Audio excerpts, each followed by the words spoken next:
Welcome to Beyond the Coverage. I'm Chris Horner.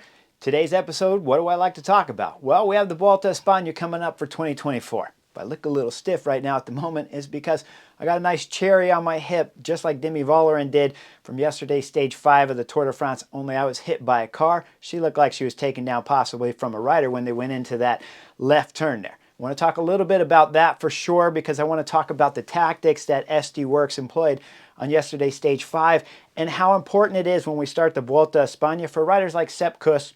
Of course, when we look over at Bora Hansgrohe for riders like Primoz Roglic, who has to be the outright favorite starting the Vuelta España. He's won 3 editions. Sepp Kuss won last year, and they were teammates. It's going to be an exciting Vuelta España, but I want to talk about how the communication before the racing starts and why it's so important. And I'm going to go into yesterday's stage 5 of the Tour de France Femmes to explain how they can avoid something like that happening in the Tour of Spain. Because when you look at SD Works on stage 5 and Demi Vollering starting stage 5, and the race leader's yellow jersey, with teammates still wrapped around her as they went over the last KOM, once they come in and they're coming down into the last 6 kilometers, when we see the crash coming into the roundabout there as they're exiting out on that left turn, well, it's total chaos for SD Works.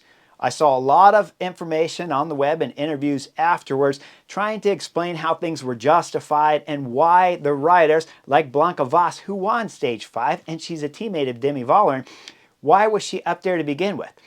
She should have never been. There's no justification for a rider that's riding for the race leader's yellow jersey like Blanca Vas to be given the green light to win that stage. Now, like I said, communications is what this episode's about. So when we look at the director sportif, Danny Stam's interview after yesterday's stage 5, he's talking about how the radios can't be effective or they're coming too late after the car. SD Works pulls over there to help out Demi Vollering, which you'll see the car as Demi Vollering's taken off. But the problem is when the cameras go up to the front of the group there, they're chasing the 3 riders that were almost caught just before that crash had come into effect, when their breakaway is about 3 riders in front. But as we see that group of just under 10 riders with Blanca Vas in that group, there's times when I know for sure she knows she's only in a 8-9 rider group there, because I saw pictures of her camera-wise looking back and knowing that the race leader's yellow jersey isn't there.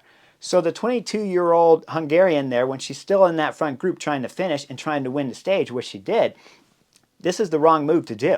And when we look at the interview, of course, from Danny Stam, their director sportif, he's saying that, well, the radios, by the time they stop, the group's already up the road, they can't communicate. Okay, you can't communicate when the accident has happened. If you're Danny Stam, I agree, the radios probably aren't working.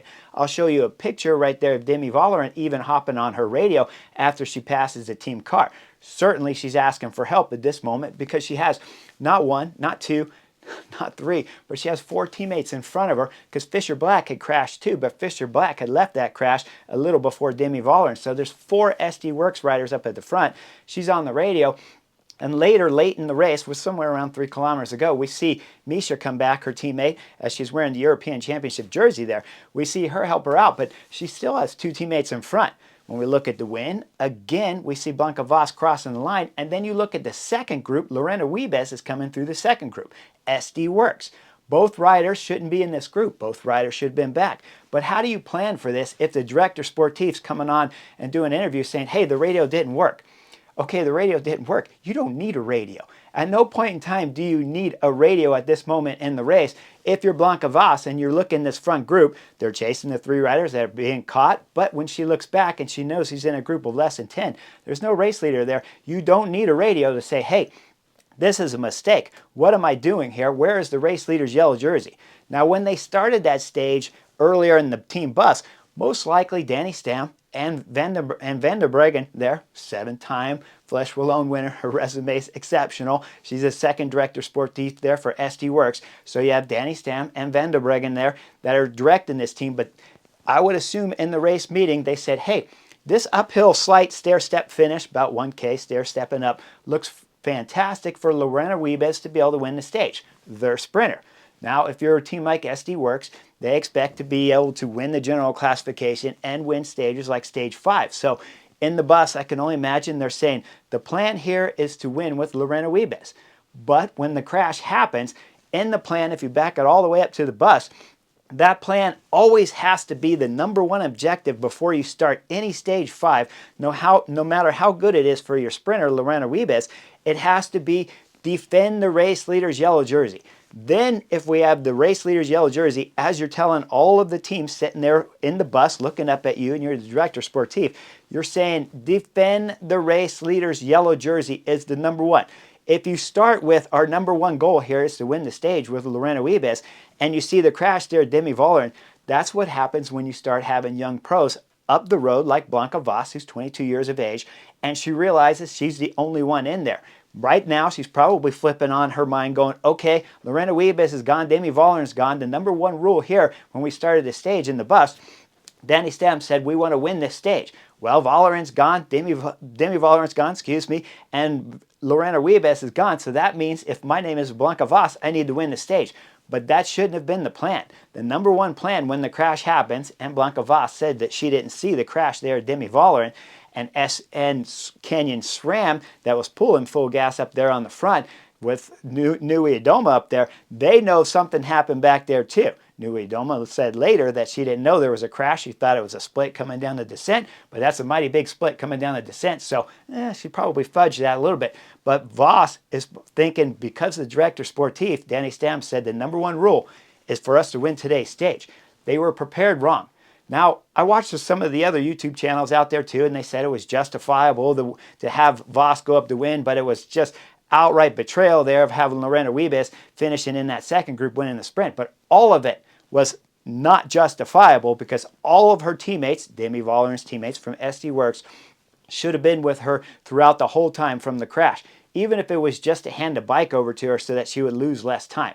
Now, there's also some other stuff showing with SD Works that I've seen in the past, and I don't cover all of the women's racing, but I watched a few bit of it here and there, and I remember watching the Vuelta España last year.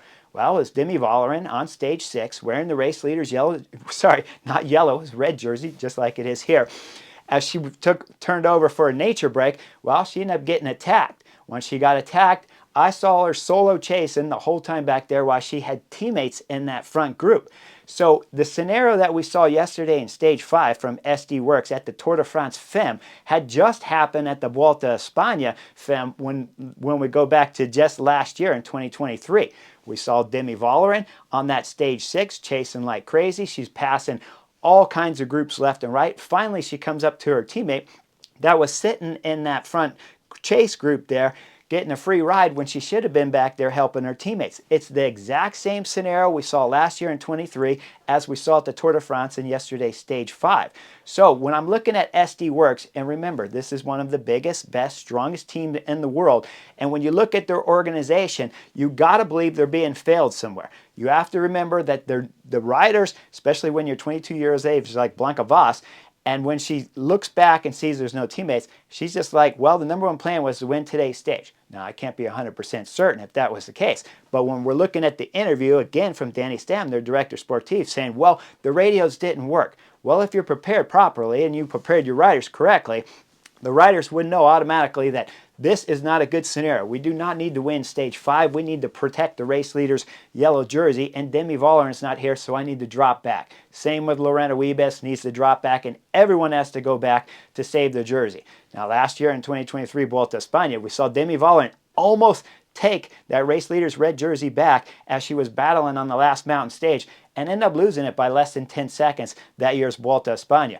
So when we look at this year's Tour de France at 1 minute and 19 seconds back from Nui Idoma from Canyon SRAM, well, it's still a tall order, but it's doable. 2 more mountain stages to come, so you know that Demi Vollering, with her climbing prowess, that she can possibly go up there and take the jersey in tomorrow's weekend stage here on Saturday, and if not, of course, she has Sunday's last stage of the Tour de France Femmes to be able to take it back. But she has to have the right tactics. You can't flat hunt tomorrow's stage and have no teammates around you. You can't crash and have no teammates bringing you all the way in while you have your sprinter sitting up in the front group and you have Blanca Voss up there riding trying to win the stage. If SD Works is going to be able to win with Demi Vollering in tomorrow's weekend start here of the mountain stages of the Tour de France Femmes, well, Danny Stam and Anna van der Breggen has to have their team set up. All of the riders have to understand the priority of what the race leader's yellow jersey needs to be able to win on tomorrow's Saturday stage of Tour de Femmes or on Sunday's mountain stage of Tour de Femmes, the last stage here. So if they want a shot at winning, they have to get their riders prepared. And what I've seen from last year and this year, they are not prepared. When we start looking at the Vuelta España and the men's starting, This weekend, same scenario. All these riders have to be prepared. You come in there and your Visma bike, Sepp Kuss, who won last year. When we start looking at the individual time trial, he has Wout van Aert on the team, right? Wout goes in there, he wins the time trial? Quite possibly. Who knows? Maybe it's Primoz Roglic. Maybe it's one of the other teams. UAE team members have a solid stack coming into the Vuelta España.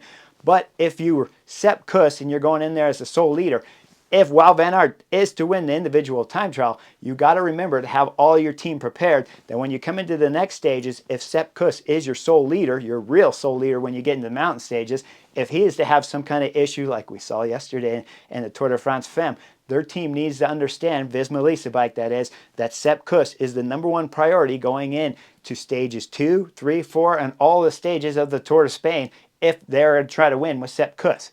But they have to be prepared. You normally don't see a tactical mistake made like yesterday in the Tour de France Femmes, but I've seen many tactical mistakes, and my whole channel here is built around them. So make sure you like and subscribe. I'll bring you guys the butterfly effect, of course, for all the Vuelta España coming. Hopefully I wasn't too stiff, but the back's a little sore, and the car that hit me yesterday, well, it left me a little bit beat up. But I'll be there for each of the stages of the Tour de Spain coming up. So like and subscribe, and I'll see you guys on the next edition real soon.